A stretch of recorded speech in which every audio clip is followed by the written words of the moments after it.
예, 어제 여호수아 24장 말씀을 봉독하다가 중요한 내용들이 있어서 다 보지 못했습니다. 오늘 8절부터 오늘은 끝까지 같이 보도록 하겠습니다. 자, 8절에 이렇게 되어 있습니다. 내가 또 너희를 인도하여. 자, 어제 마지막에 말씀드렸는데 지금 5절, 6절, 8절 계속해서 인도했다는 말을 반복합니다. 이것은 지금 여호수아의 고별 설교인데 어디서 어디까지를 역사적인 사건을 말하고 있는가 하면 아브라함에서부터 지금 여호수아가 있는 그 시점까지, 그러니까 아브라함으로부터 아브라함 아들 이삭, 야곱, 그리고 요셉 때 애굽으로 내려갔다가 모세와 아론을 하나님께서 세우셔서 출애굽을 했고, 출애굽하면서 광야를 거쳤고, 이제 그리고 난 다음에 이제 하나님께서 여호수아까지 지금 인도해 주셨다라고 얘기를 하는 겁니다. 그죠? 그래서 내가 또 너희를 인도하여 요단 저쪽에 거주하는 아모리 족속의 땅으로 들어가게 하매 그들이 너희와 싸우기로 내가 그들을 너희 손에 넘겨주매 너희가 그 땅을 점령하였고.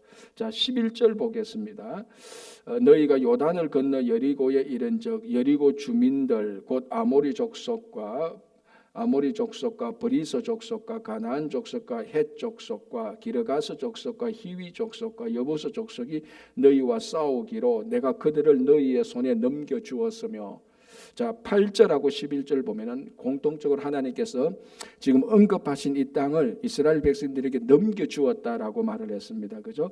8절에는 요단 저쪽 땅입니다. 그러니까 요단강 동쪽의 땅이고 11절은 요단강 서쪽. 그러니까 원래 요단강 동쪽은 2지파 반, 요단강 서쪽은 9지파 반이 차지한 땅이죠. 그러니까 요단 동쪽인지 요단 서쪽인지 동일하게 하나님께서 이들을 이스라엘 백성들의 손에 넘겨 주었다라고 얘기를 합니다. 그러니까 무슨 말인가 하면은 제가 토요일 날에도 그 토요일 아침에도 말씀드렸다시피 이스라엘 백성들이 가나안 땅을 정복한 것은 탐욕으로서 내가 저 사람들 걸 다 뺏어야 되겠다. 그리고 우리 저 땅을 차지하자. 그리고 저 사람들을 죽이고 우리가 거기서 막 마음대로 잘 살아보자. 이런 탐욕의 결과가 아니고 이것은 하나님 약속의 성취의 결과였다는 것입니다. 물론 겉으로 드러나는 것은 똑같죠. 이스라엘 백성들이 가나안에 들어가서 정복하고 거기서 하나님을 섬기고 살았던 것은 겉으로 보면 똑같은데 이것이 본질은 탐욕의 결과가 아니고 하나님 약속의 성취였다는 것입니다. 이건 겉으로 보면 똑같지만 본질상으로 완전히 반대되는 거죠. 그래서 제가 그 얘기를 했습니다. 지난 2000년 동안에 이 본문을 잘못 이해하고 많은 사람들이 다른 땅을 정복할 때 이 여호수아를 들먹이면서 우리는 저 땅을 정복해야 될 의무가 있다는 것을 자기 탐욕의 결과로서 그걸 정복했단 말이죠. 하나님께서 그 땅을 붙여주지도 않았는데 하나님 약속의 성취의 땅도 아니었는데 자기들이 하나님 약속의 성취의 땅도 아니었는데 이 여호수아를 보면서 우리가 봐라 여호수아에서도 정복했다라면서 자기들이 정복했던 그런 역사들이 종종 있어 왔었습니다. 그건 성경을 잘못 이해한 것이고 하나님의 마음이 뭔가를 몰랐던 것입니다. 그래서 오늘 이 본문만 봤더라도 24장 8절 11절만 봤더라도 그건 하나님이 붙여주셨고 하나님이 차지하게 한 땅이지 자기들이 힘과 자기들의 칼로 차지한 땅이 아니었다는 것을 알 수 있습니다. 자, 9절 10절은 그 유명한 발람 사건을 언급합니다. 이게 참 우리가 앞에서도 봤지만요, 모세나 여호수아가 지난 과거에 출애굽 사건, 광야 사건을 언급할 때 빠뜨리지 않는 사건 중에 하나가 이 발람 사건입니다. 이걸 모세도 그렇고 여호수아도 그렇고 굉장히 중요한 사건으로 받아들였다는 겁니다. 이스라엘 백성들이 발람의 꾀에 넘어가 가지고 모압 여인들과 간음하여 이스라엘 백성들이 전부 다 뭡니까 거기에 그 우상을 섬기게 된. 그래서 연병이 하나님으로부터 연병을 내려가지고 24,000명이 죽게 된 사건. 그걸 비느하스가 그 이스라엘 남자와 미디안 여자들이 그 미디안 여자가 그 가늠한 현장에서 칼로 찔려 죽음으로써 그걸 끝낸 사건.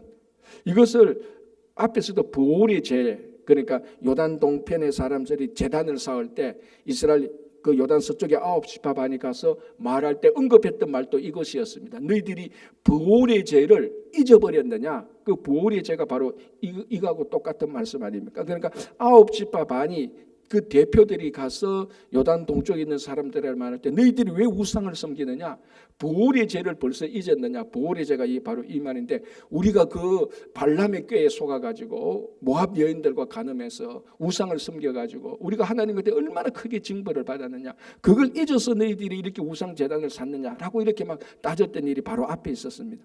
자, 그리고 난 다음에 여호수아가 또 지나온 그 과거를 쭉 이렇게 회상하는데 또 이걸 언급하고 있단 말이죠. 그러니까 이게 이스라엘 백성들 안에서도 그리고 이스라엘 지도자 여호수아 안에서도 굉장히 강력하게 잘못했다는 것으로 고백하는 내용들입니다. 자, 그래서 이걸 언급하면서 오늘 9절 10절은 그 사건 가운데서도 하나님께서 발람의 저주를 축복으로 바꾸어 주셨다라고 얘기합니다. 자, 9절 10절 또한 모압 왕 십볼의 아들 발락이 일어나 이스라엘과 싸우더니 사람을 보내어 브올의 아들 발람을 불러다가 너희를 저주하게 하려 하였으나 몇 번 저주했지 않습니까? 그죠? 그런데 그걸 하나님께서 다 저주를 축복으로 다 바꾸어 버렸습니다. 10절 내가 발람을 위해 듣기를 원하지 아니하였으므로 그가 오히려 너희를 축복하였고, 그리고 이제 그래서 이런 사건이 가장 전형적인 전화위복의 사건이었다. 이스라엘 백성들을 향한 저주가 이스라엘 백성들을 향한 축복으로 바뀌었다. 하나님께서 그걸 바꾸어 줬다는 겁니다. 그래서 우리 인생을 살아갈 때 우리에게 대적들이 우리를 공격하고 우리를 비난하고 우리를 저주하고 우리를 막 무너뜨리려고 할 때 그것들이 오히려 복으로 바뀌고 명예로 바뀌고 칭찬으로 바뀌고 그 대적들의 우리를 공격해서 넘어지려고 하는 것들이 오히려 우리들의 풍성한 삶으로 바뀌는. 그래서 우리 신앙생활은 근본적으로 제가 잘 쓰는 말로 말하면 전화위복의 종교입니다. 우리에게 닥치는 모든 악한 것들이 예수 그리스도께서 함께 하실 때 그것이 다 선한 것으로 바뀌는 것을 알 수 있습니다. 그래서 오늘날도 지금 우리가 당하고 있는 것들, 어려움이 있다면, 억울한 일이 있다면, 남으로부터 비난을 받고 있다면 그런 것들이 주님께서 다 그 비난이 명예로 바뀌고 공격이 오히려 평안함으로 바뀌고 저주가 축복으로 바뀌는 그런 일들이 우리들에게 일어나는 것입니다. 자, 11절 아까 살펴봤고 12절 보시기 바랍니다. 아주 특별한 표현이 하나 있죠. 내가 왕벌을 너희 앞에 보내어 그 아모리 족속의 두 왕을 너희 앞에서 쫓아내게 하였나니. 자, 이게 요단 동편에서 아모리 두 왕은 바산왕 옥과 아모리 왕 시온과 바산왕 옥, 이 사건입니다. 이게 또 굉장히 중요했지 않습니까? 이 사건 때문에 라합이 그 사건을 듣고 간담이 녹았다라고 말을 하면서 하나님께 너희의 하나님 여호와가 진짜 하나님이다라고 했던 그 사건, 그 아모리 족속의 두 왕을 정복하게 한 이 사건에 대해서 여호수아가 어떻게 해석을 하는가 하면, 어떻게 믿음을 고백을 하는가 하면 12장 1절 끝부분에 내가 왕벌을 너희 앞에 보냈다. 하나님께서 이스라엘 백성들 앞에 왕벌을 보내어가지고 그 대적들이 왕벌을 보고 겁이 나가지고 전쟁에서 패배했다는 겁니다. 자, 그래서 보십시오. 12절 중간 부분에 너희의 칼이나 너희의 활로서 이같이 한 것이 아니다. 그래, 아모리 왕의 두 바산한 옥과 아모리 왕 시온과 바산한 옥을 이길 때에 이스라엘 백성들이 칼이나 창이나 대포로 이긴 게 아니라는 겁니다. 너희들이 싸움을 잘해서 너희들이 군사력이 강해서 이긴 게 아니라는 겁니다. 뭡니까? 하나님이 너희 앞에 왕벌을 보냈기 때문에 그 대적들이 왕벌을 보고 다 무서워서 도망가거나 패배했다는 건데, 문제는 왕벌이 뭐냐는 겁니다. 이게 이제 지금까지도 많은 주석가들이 여기에 대해서는 이런저런 이야기들이 굉장히 많습니다. 많지만 결론은 내리지 못하는데, 이 실체가 뭔지에 대한 결론은 내리지 못하는데 의미상의 결론은 동일합니다. 하나님께서 뭔가 모르게 이스라엘 백성들의 대적들에게 왕벌과 같은 공포, 이런 것들을 심어주어서 그 대적들이 무너지게 되었다는 겁니다. 그러니까 왕벌이 글자 그대로 큰 왕벌이냐, 어떤 비유적인 거냐, 아니면 또 다른 의미가 상징이 있느냐, 그거는 뭐 여러 가지 의견이 굉장히 많습니다. 그 의견을 다 따져보는 건 중요하지 않고 공통된 의견, 그 의미, 하나님께서 이스라엘 백성들을 위하여서 대적자들에게 왕벌과 같은 공포를 심어주어 가지고 하나님의 자녀들에게 공격하는 사람들을 다 무너뜨리게 했던 그 사건을 말하는 거예요. 그러니까 이렇게 생각하면 되죠. 지금 정말 우리가 순수하게 순전하게 주님의 일을 하고 우리가 주님을 섬기고 살려고 하는데 괜히 방해하는 세력들이 있습니다. 그게 뭐 사람이든지 간에 그룹이든지 간에 어떤 사건이든지 간에 우리를 대적하는 모든 세력들 앞에서 하나님께서 지금 다 왕벌을 보내셔가지고 그 대적하는 세력들을 다 물러가게 해주신다는 것입니다. 뭐 우리 눈에 왕불이 보일지 안 보일지는 그건 각자 사정에 따라 다르지만은 그 왕불이 무엇인지는 모르겠지만 하나님께서는 하여튼 우리를 보호하기 위해서 대적들에게 왕불과 같은 것을 보내어서 물리치게 해주신다는 것입니다. 지금 그 말이죠. 그래서 또 중요한 것은 이게 여호수아가 다 지나고 나니까 이게 우리의 칼이나 우리의 활로서 이긴 게 아니었다. 하나님께서 이기게 해주셨다라는 그런 고백이죠, 그렇죠? 자, 그리고 난 다음에 이제 13절에 내가 또 너희가 수고하지 아니한 땅과 건설하지 아니한 성읍들 가운데 성읍들을 너희에게 주었더니 너희가 그 가운데에 거주하며 너희가 심지 아니한 포도원과 감람원의 열매를 먹는다. 자, 표현을 보십시오. 수고하지 아니한 땅과 건설하지 아니한 성읍들에 머물고 그리고 심지 아니한 포도원과 감람원의 열매를 먹었습니다. 그러니까 이스라엘 백성은 가만히 앉아서 자기들이 하나도 수고하지 아니한 그 땅과 그 성읍에 편안히 앉아서 하나도 수고하지 않은 열매를 먹는다는 겁니다. 이게 바로 하나님께서 우리 이스라엘 백성들에게 준 선물로 준 풍성한 삶입니다. 수고하고 애써서 얻은 것이 아니고 하나님께서 다 선물로 주신 것. 자, 이런 것을 가리켜서 똑같은 일을 하고 똑같은 열매를 누려도 어떤 사람은 야, 우리가 정말로 수고했지. 야, 우리 수고가 아니었다면 우리가 이 열매를 우리가 이런 열매를 먹지 못하고 이런 축복을 누리지 못해 이렇게 말하는 사람이 있고 어떤 사람은 열심히 수고하고 했음에도 불구하고 야, 이렇게 우리가 살고 먹고 보니 결국 하나님께서 우리에게 다 주신 것이구나라는 그 본질을 깨닫는 신앙인이 있습니다. 그렇죠? 그래서 오늘 여호수아가 그걸 고백합니다. 너희들이 수고하지 아니한 땅과 건설하지 아니한 성읍에 머물면서 너희들이 심지 아니한 포도원과 감람원의 열매를 먹는구나. 이게 이제 신앙 고백입니다. 신앙 고백.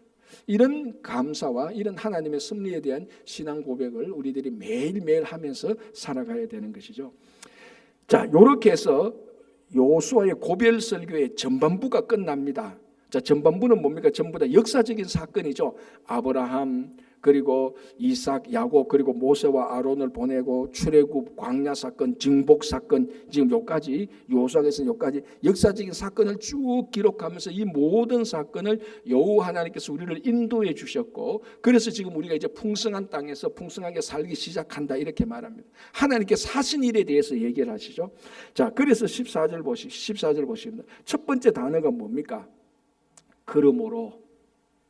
그러므로 이제는 여호와를 경외하며 그러니까 우리가 여호와를 경외할 수 있는 것은 내 신앙심이 돈독해서 내가 종교심이 많아가지고 내가 착해서 내가 마음속에 하나님을 갈망하는 열망이 있어서 여호와를 경외하기 이전에 하나님께서 우리에게 베풀어 주신 은혜가 먼저 있었다는 겁니다. 하나님께서 우리를 이렇게 인도해 주시고 베풀어 주셨기 때문에 그렇기 때문에 이제는 너희가 여호와를 경외하라는 것입니다. 그러니까 우리가 수고하고 우리가 애썼던 것이 먼저 있는 것이 아니고 여호와의 은혜와 여호와의 긍휼과 자비하심이 먼저 있었지 않느냐. 그렇기 때문에 너희들이 여호와를 경외할 수 있다라는 말입니다. 그렇죠? 그래서 이 단어는 참 중요하죠. 14절 첫 번째 단어 그러므로 앞에는 이스라엘 하나님께서 하신 일 그러므로 너희는 여호와를 이렇게 섬겨라라는 것입니다. 그렇죠?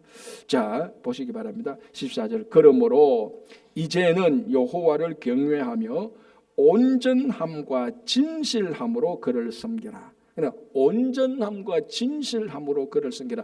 요게 우리 요한복음에 나오면은 사마리아 수가성에 있던 여인을 만나서 예수님과 대화할 때 예배는 우리가 예배는 우리가 이 사마리아 산에서 예배를 드려야 됩니까? 막 이 예배에 대해서 얘기를 합니다. 그때 예수님께서 예배는 신령과 진정으로 드리는 거라고 말했습니다. 하나님은 영이시니 신령과 진정으로 드릴지라 말인데 그 신령과 진정이 오늘 여기서 말하는 온전함과 진실함으로 하나님을 섬기라 말하고 같은 의미입니다. 그래서 너희 이제 여호와를 경외하며 온전함과 진실함으로, 요한복음 4장에 말하면 신령과 진정으로, 이 말입니다. 신령과 진정으로 그를 섬기라. 자, 여러분들이 생각할 때 사실 이 단어는 그렇게 우리한테 싹 다가오는 단어는 아닙니다. 좀 추상적인 단어인데, 그러나 여러분들이 신령과 진정으로 우리가 하나님께 예배를 드리십니다, 우리가 하나님께 예배를 드립시다라고 말할 때 여러분들이 심령적 마음속으로 받아들이는 의미는 뭡니까? 온갖 세상의 잡생각을 다하면서 하나님께 예배드리자, 이런 거 아니지 않습니까? 세상의 염려와 걱정을 다 벗어버리고 복잡한 마음을 다 벗어버리고 오직 한 마음으로, 두 마음이 아니고 세 마음이 아니고 오직 한 마음으로 하나님께 초점을 맞춰서 예배를 드리자, 그런 의미가 많습니다. 신령과 진정으로 예배를 드리자. 다른 것에 유혹되지 않고, 지금 딴 생각하지 말고, 걱정 염려를 다 내려놓고, 다른 어떤 존재를 두려워하지 않고 오직 여호와 하나님께 나아가는 그런 예배를 드리자. 그게 신령과 진정으로 예배를 드리는 것이고, 여기서 온전함과 진실함으로 그를 섬기라라는 것하고 똑같습니다. 자, 이제 어제도 제가 말씀드린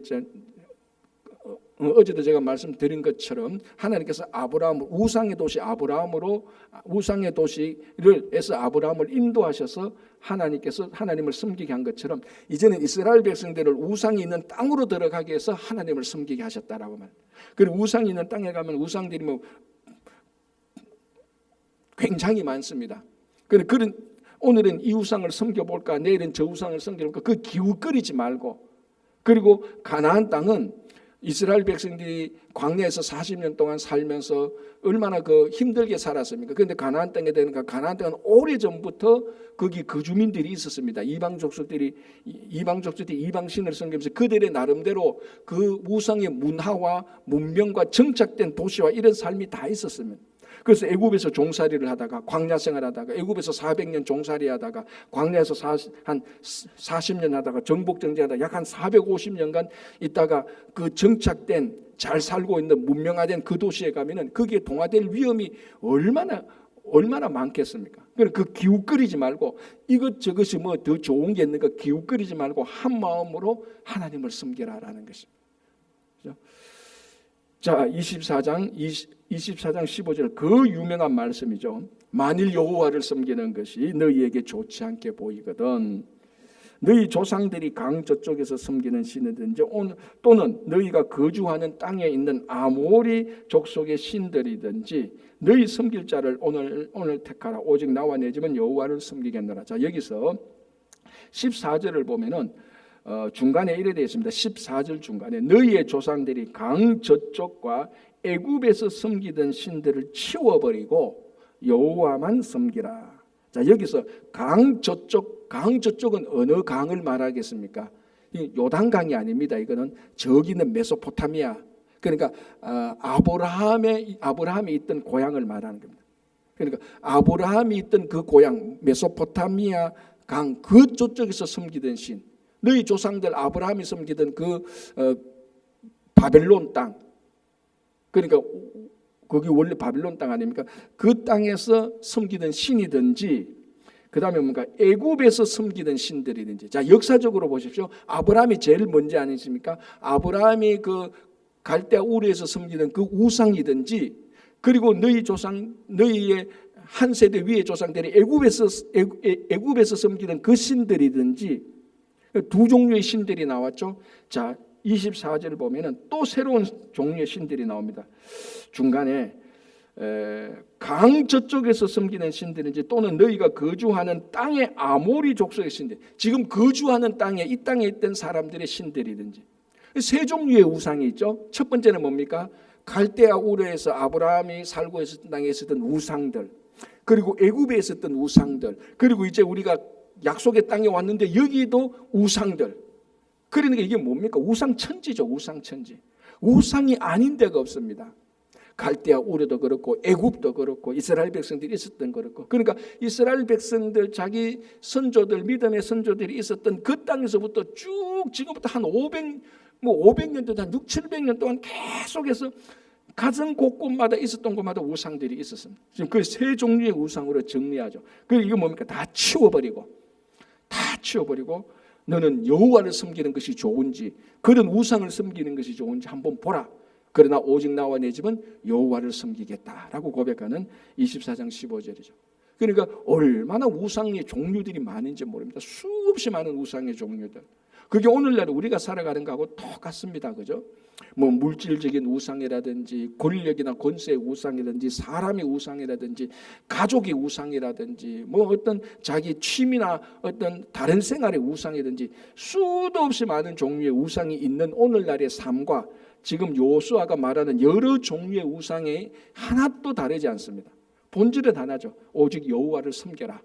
그래서 너희들은 어떻게 섬기든지 세상 사람들이 어떻게 우리를 보든지 오직 나와 내 집은 여호와를 섬기겠다. 자, 이게 또 하나 중요한 것은 이게 사람 눈치 안 보지 않습니까? 지금 여호수아가 너희들은 어떤 신을 섬기든지 세상이 무슨 말을 하든지 어떤 종류의 우상이든지 오직 나와 내 집은 여호와를 섬기겠다는 겁니다. 그러니까 세상이 어떻게 변동하든지 세상이 무슨 소리를 하든지 세상의 문화가 어떻게 흘러가든지 아무리 세상 사람들이 여호와를 비난하고 우리 신앙을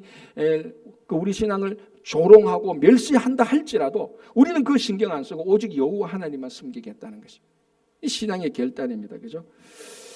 자, 그러니까 16절을 보시기 바랍니다. 백성이 대답하여 이르되 우리가 결단코 여호와를 버리고 다른 신들을 섬기기를 하지 아니하겠다라고 말하고요. 18절 보겠습니다. 여호와께서 또 모든 백성들과 이 땅에 거주하던 아모리 족속을 우리 앞에서 쫓아내셨습니다. 그러므로 우리도 여호와를 섬기리니.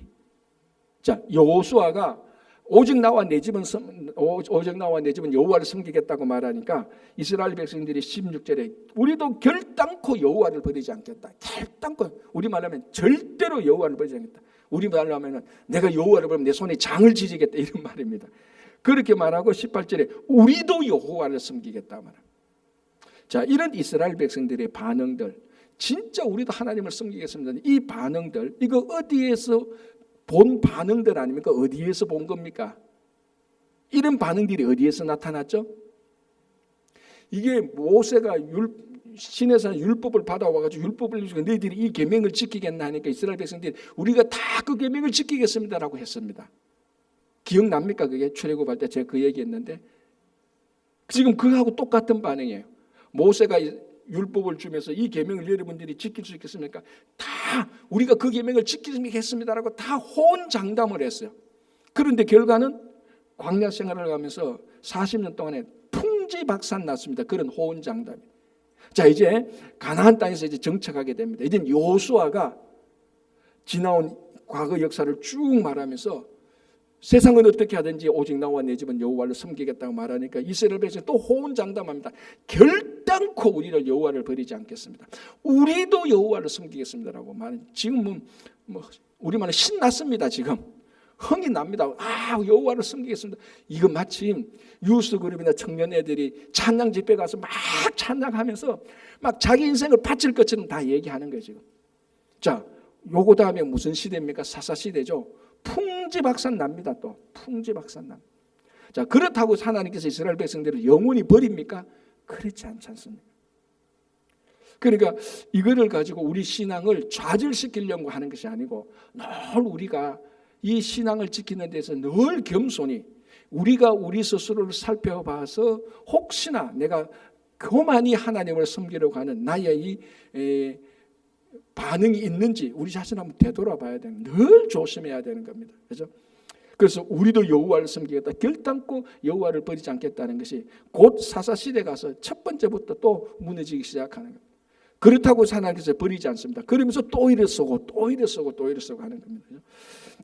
자, 19절 보시기 바랍니다. 그러니까 결단코 버리지 않고 우리도 여호와를 섬기겠다고 말하니까 여호수아가 뭐라고 말합니까? 19절에 여호수아가 백성에게 이르되 너희가 여호와를 능히 섬기지 못할 것은 그는 거룩하신 하나님이시오 질투하시는 하나님이시니 너희의 잘못과 죄들을 사하지 아니할 것입니다. 이게 무슨 말입니까? 여호와를 섬기겠다고 말하는데 여호수아는 너희들은 여호와를 섬기지 못한다라고 말한다. 왜냐하면 그는 거룩하신 하나님이고 질투하신 하나님이기 때문에 너희들은 여호와를 못 섬겨 이렇게 말합니다. 아니 그게 좀 앞뒤가 안 맞지 않습니까? 그런데 이 말은 여호수아가 했던 이 말은 반의적인 표현입니다. 이 히브리어 원어를 보면 무슨 말인가 하면요, 정확히 말하면 이스라엘 백성들이 우리도 여호와를 섬기고 결단코 여호와를 버리지 않겠다니까 여호수아는 그걸 다 경험했지 않습니까? 1세대가 모세가 율법을 줄 때 이스라엘 백성들이 다 섬기겠다 하고 풍지박산나는 것을 다 경험한 사람이 이 여호수아입니다. 너희의 아버지 할아버지도 다 그랬다는 걸 다 경험했던 사람이에요. 그러면서 여호수아가 하는 말이, 이거는 너희들은 여호와를 섬기지 못해라는 말이, 못해라는 말이 아니고 반어적으로 너희들 진짜로 섬길 수 있겠나? 너희 조상들도 그렇게 큰 소리 치는거 못 섬기는데 너희들 진짜로 섬길 수 있겠어? 하나님이 어떤 하나님인가 하면 온전히 거룩하신 하나님이야. 너희들이 이 우상 덕지상한 것에서 이 온전하신 하나님 앞에 만족시킬 수 있겠어? 이 말이고요. 두 번째는 질투하는 하나님이다. 하나님은 하나님께서 온전히 영광을 받기를 좋아하신대요. 너희들이 이 땅에 살면서 세상 문화와 이 우상 숭배에게 마음 한 번도 안 돌릴 수 있겠어? 너희들 진짜로 섬길 수 있겠어? 야, 힘들걸? 너희들이 좀 큰 소리 치는데 어려울걸? 라는 반어적인 표현입니다. 그렇게 해서 더 강하게 밀어붙이는 겁니다. 우리 애들 있지 않습니까? 아빠 나 이거 할 수 있어라고 말할 때 좀 더 진짜 의지를 강하게 하려고, 너 진짜 할 수 있어? 못할걸? 하면 애들이 뭐라고 말합니까? 할 수 있어요 아빠. 에이 너 못해. 그러면 또 올라옵니다. 아니 진짜 할 수 있다니까. 지금 그걸 노리는 겁니다. 막 호언장담해서 하나님 섬길 수 있습니다라고 말하니까 여호수아가 너 그것 너희들 못 섬길걸? 하나님이 어떤 하나님인 줄 알아? 온전히 거룩하신 하나님이고 질투하는 하나님이기 때문에 하나님의 거룩과 질투가 발동하면 너희들을 용서하지 않을 거야. 그런데 섬길 수 있겠어? 이런 말이죠. 자, 그러니까 뭐라고 말하면 21절 보시기 바랍니다. 백성이 여호수아에게 말하되 아닙니다. 우리가 여호와를 섬기겠습니다라는 말. 제가 방금 아들하고 했던 말 똑같이, 아들이 아빠 내가 할 수 있으니까 못할 거라니까 아들이 자존심 상해 할 수 있다니까 아빠 안 돼 하니까 할 수 있어요. 지금 이렇게 해서 계속해서 의지를 막 다집니다. 진짜 하나님을 섬길 수. 왜? 여호수아는 다 경험했거든요. 앞에 거를. 너희 조상들도 그렇게 섬기겠다고 말해놔놓고 말이지, 광야 40년 동안 얼마나 하나님을 배반했는지. 너희들도 지금 이 땅에서 섬기겠다고 말하는데 그거 똑같이 할 건데. 그래서 의지를 진짜 하나님을 섬길 수 있도록 이렇게 막 의지를 더 강하게 붙이는 겁니다. 자, 그리고 난 다음에 21절에서 24절에 이스라엘 백성들이 계속해서 말합니다. 24절 끝부분에 목소리를 24절 볼게요. 백성이 여호수아에게 말하되 우리 하나님 여호와를 우리가 섬기고 그의 목소리를 우리가 청종하리이다 하는지라. 아까 말한 계속 하나님 섬길 수 있다니까, 목소리 청정할 수 있다니까 왜 그러십니까? 우리가 섬기겠다고 하는데 하니까 여호수아는 속으로 웃으면서 그래 알았다. 그러면서 뭐라고 말하면 25절에 그날에 여호수아가 세겜에서 백성과 더불어 언약을 맺고 그걸 탁 잡아가지고 좋다 언약을 맺자. 그리고 백성들이 좋습니다. 우리도 언약을 맺습니다. 영원토록 하나님 섬기는 언약을 맺죠. 그리고 난 다음에 뭡니까? 그들을 위하여 율례와 법도를 제정하였더라. 26절에 여호수아가 이 모든 말씀을 하나님의 율법책에 기록하고 큰 돌을 가져다가 거기 여호와의 성소에 되는 상수리 나무 아래에 세우고 27절 모든 백성에게 이르다 보라 이 돌이 우리에게 증거가 되리니 이는 여호와께서 우리에게 하신 모든 말씀을 이 돌이 들었다는 것. 너와 우리 하는 사이 나는 너희들이 못 섬길 것이라고 말했는데 너희들은 계속해서 하나님을 섬긴다고 말했지. 이거 하나님께서 다 들으셨어. 너희들이 진짜 하나님 섬기겠다는 이 돌이 다 들었어. 이 돌이 증거야라고 이 돌을 증거로 세우는 것입니다. 그러니까 여호수아의 전략이 보이죠. 철저하게 이번에는 이 백성들을 철저하게 하나님을 섬길 수 있도록 계리를 다지고 또 다진 그 계리 다진 것을 하나님께서 우리에게 다 들었어라고 돌을 세워가지고 이스라엘 백성들의 신앙을 계속해서 견고하게 만들어주는 겁니다.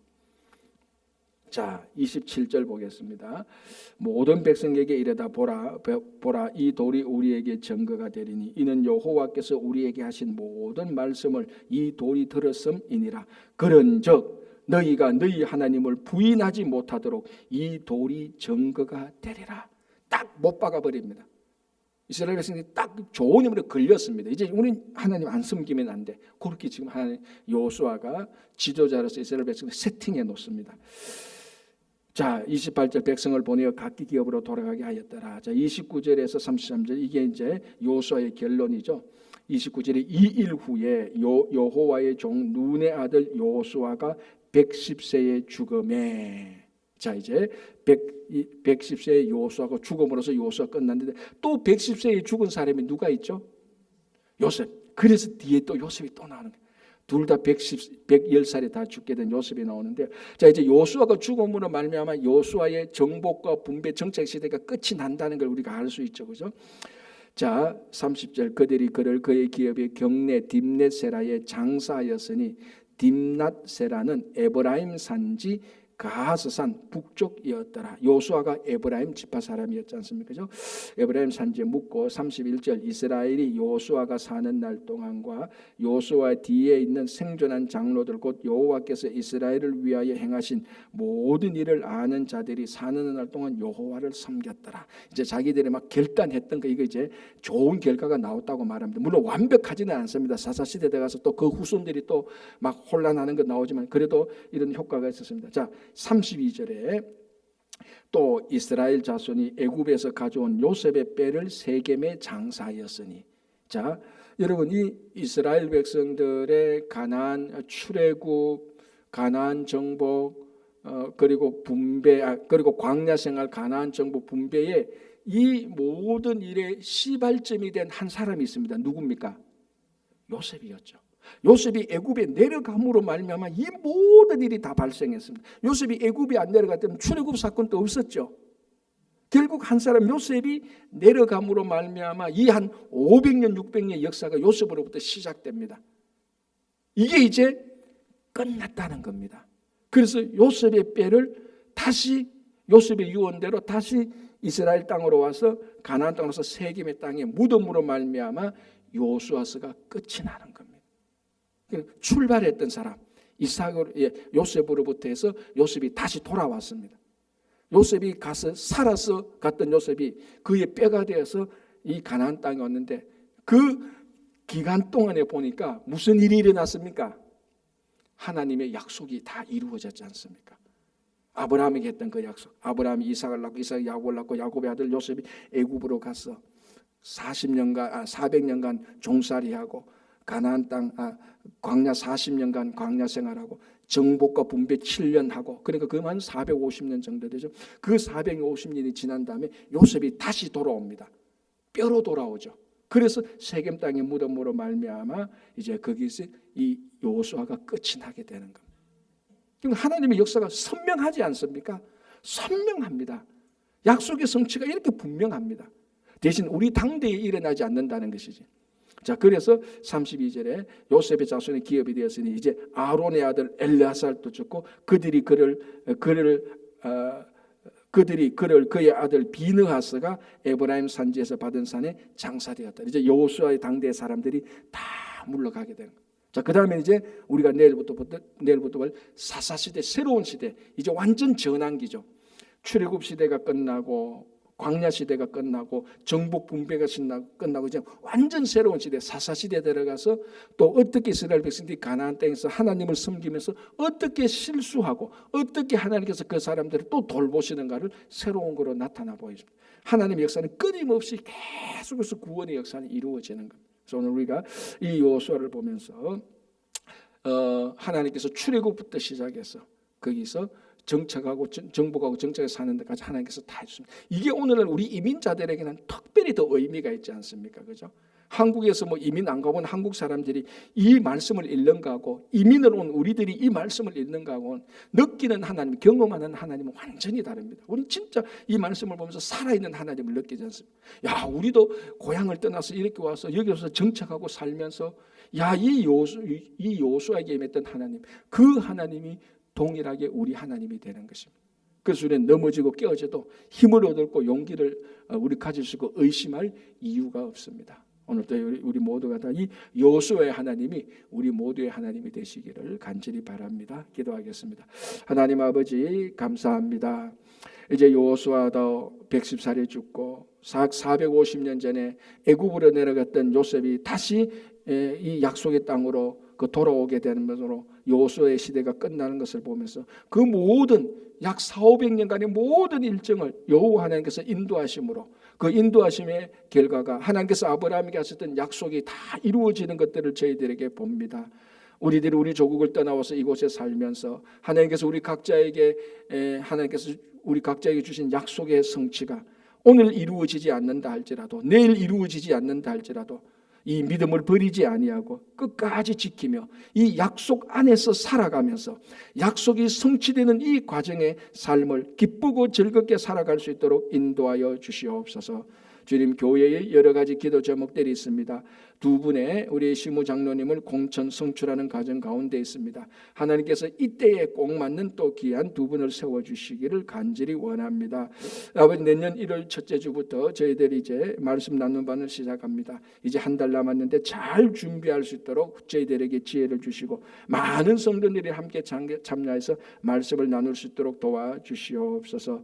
우리 주일학교도 지켜주시고 우리 교회 어르신들 특별히 추운 겨울이 시작됐습니다. 늘 건강하게 붙들어 주시고 가정과 일터와 자녀들에게 하나님께서 큰 복을 내려 주시옵소서. 오늘도 이곳에서 올려드리는 모든 기도를 들어주실 줄 믿으며 예수님 이름으로 기도합니다. 아멘.